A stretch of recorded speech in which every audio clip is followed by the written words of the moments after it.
Starting a business is not always easy. Ask me. From the startup expenses to a host of regulatory policies that make the process very difficult and very tedious. And keeping your business afloat, especially in tough economic times, can also be challenging. But one multi-business owner seems to have all the tricks of the trade. Now, he specializes in financial turnarounds. He's a global investor, property investor. He bought 8 companies in the last 2 months. I'm going to check if that is true. He's with me here. We are pleased to welcome international speaker and multi-business owner Kobus Smith to share some of his secrets. A very good morning to you, Kobus, and welcome. Thank you very much, Ian. Mr. Smith, 8 companies in 2 months? Yeah, it's most of them in South Africa. I tell you. And the opportunities are here. I just think people wait for opportunities to come knocking on their doors rather to go out and get them. And they're out there. Even in a country where we have junk status, you have a chance to buy businesses? Absolutely. I think people read too much into it. I emigrated from South Africa in 2008. That was amidst the global financial meltdown. And since I went, for the last 10 years, I've increased businesses, their profits by 50% per year during the financial crisis. Now, if we could do that then, why can't we do it with a junk status?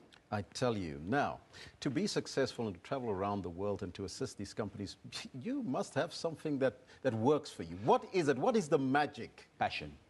I have a passion to help people. I have a passion to help families. If there's families out there who has a business and they're struggling, I would like to make it my business to help them. Now, you talk about the 2008 financial crisis right now, and I've just spoken about it. We have junk status in the country with 2 downgrades already. We're still waiting for a third one. Now, in a low-growth economy like we have in South Africa, how can small business increase their profits and create those opportunities and possibilities that you've identified? I think the most important thing is everybody needs to know where they're going. There must be an end goal. And currently, what I find in a lot of businesses is people don't know how to steer the ship. What they're looking for is they have an idea, I'm going to start my business, they have a passion for what they're doing. And in the end of the day, what happens is they start out and it starts going south and they don't know how to do it. If you have an end goal, you can measure where you're going on a day-to-day basis. You know exactly whether you're achieving your results. In all the businesses that I'm involved in, the turnarounds, we have measurements, we have metrics that we measure daily. And those metrics tells us whether we're on track or not. And even in this low growth, what I do is I spend a lot of time meeting people. I would say almost 70% of my time is meeting with people, and only 20 to 30% of the time is working on the businesses and in the businesses. And I can do that because of relational capital. Whenever I meet people, I make the right connections. I then connect those people up with one another and businesses with one another to actually assist each other.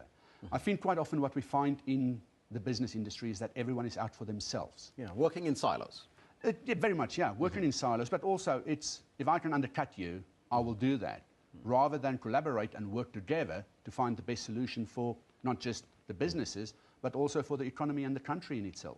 I interact with a lot of small businesses, and they always tell me that there's a lot of red tape that they have to deal with in starting a business, especially in South Africa. Do you find that that is the case? Yes, there is red tape, but again, if you plan properly and you know exactly what you're going to do and how you're going to do it, you measure those, let's say, the red tape. You know when it's going to happen and you plan your business accordingly. What are some of the challenges that you've identified that why South African businesses are struggling, small businesses for that matter? I think first of all is there's a lot of ideas out there and people are looking for capital. They don't know how to start a business. They don't know where to go and look for the business. And that's the major thing, is everybody has the idea, everybody wants to be their own business. And I can tell you now that South Africans are very, very good entrepreneurs. Through all the hardship through the years, they went out and they made business. Now it's just to take that next step, is to put it down on paper, to work out what is their exit strategies, because in business that's what it's all about. Whether you want to start a business for your family, whether you want to start a business to sell it off in a couple of years, you must have that exit strategy in place.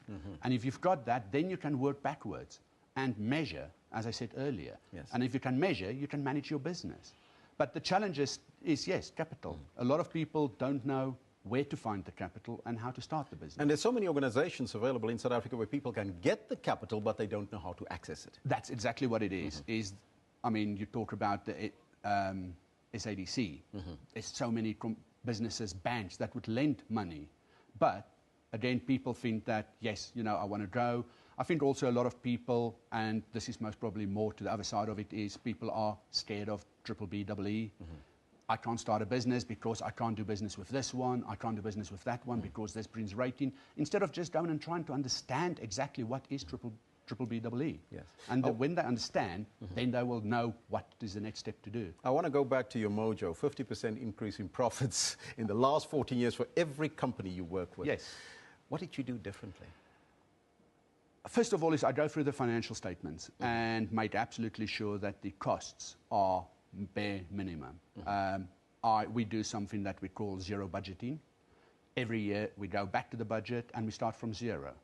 I don't go and say, I've spent $1 million this year, next year I want to spend 10% extra. We start from scratch and we renegotiate.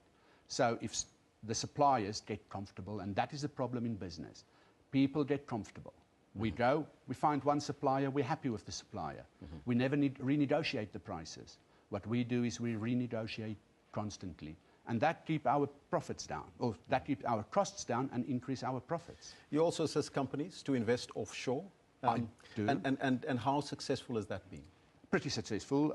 We've got a rate of just over 23% year on year over the last 2 years. And yeah, it's pretty successful. And there's lots of opportunities currently to invest offshore, especially with John's status over here. People who's concerned and worried about their money, they can contact me and we can look at getting their money out of the country. Talk to me about your book just briefly, Powered by Profits. Yes, I've written the book Powered by Profits. It's an e-book, and in it I actually share stories. I tell people how to do business, how to run it, but I've also gone and told them stories without mentioning company names and that. I've just gone and told them stories because you would expect CEOs, business owners to know these things. And I was amazed to get into businesses and find that, no, they don't. They don't have a clue. And that's what I share with people, to tell people you're not the only one out there. There are more people like you. There's more people that want to start businesses. And that's what the book is about, is a motivation for people to really start businesses. Know your numbers by day one or your business dies by year 2. Very bold statement, but 50% of all businesses fail in the first 12 months, and 80% of all businesses fail within the first 5 years.